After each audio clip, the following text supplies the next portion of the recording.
Today I'm going to explain the difference between a standard EOA and an EOA that utilizes the EIP-7702.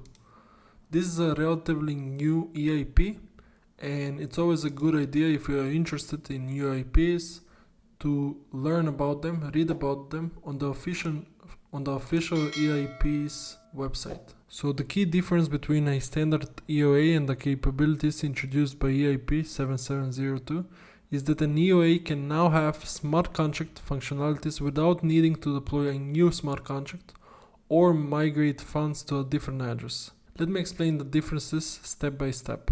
What could an EOA do before this EIP? Before, an EOA could initiate transaction and call functions on existing smart contracts by sending a transaction to the contract's address. However, an EOA itself had no on-chain code. This meant it couldn't directly execute logic at its own address. If you wanted complex functionality like batching transactions or gas sponsorship, you had to interact with an already deployed smart contract. This limited you to the features provided by that contract. You couldn't control the logic directly from your EOA. How does this EIP change this? It introduces, you can read here, a new transaction type that allows an EOA to temporarily or permanently behave like a smart contract without converting it to a new smart contract. How does it do that? With temporarily or permanent code delegation. With this EIP, you can sign an authorization from your EOA that points to a specific smart contract called a delegation designator. When executing a transaction, your EOA can run code from that smart contract directly on your EOA's address. After the transaction, the code can be removed, temporary delegation, or kept, permanent delegation. No need for a new smart contract. Instead of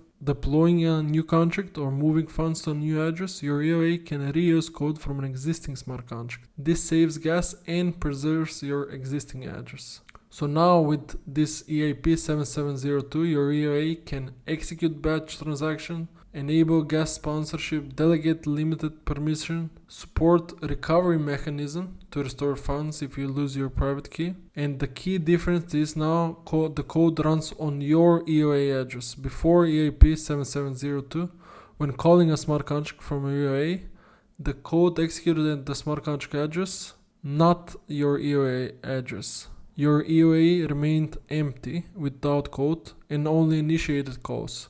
With EIP-7702, the smart contract's code is borrowed and executed in the context of your EOA's address. This means your EOA temporarily behaves like a smart contract, gaining all of its functionality without needing a new address.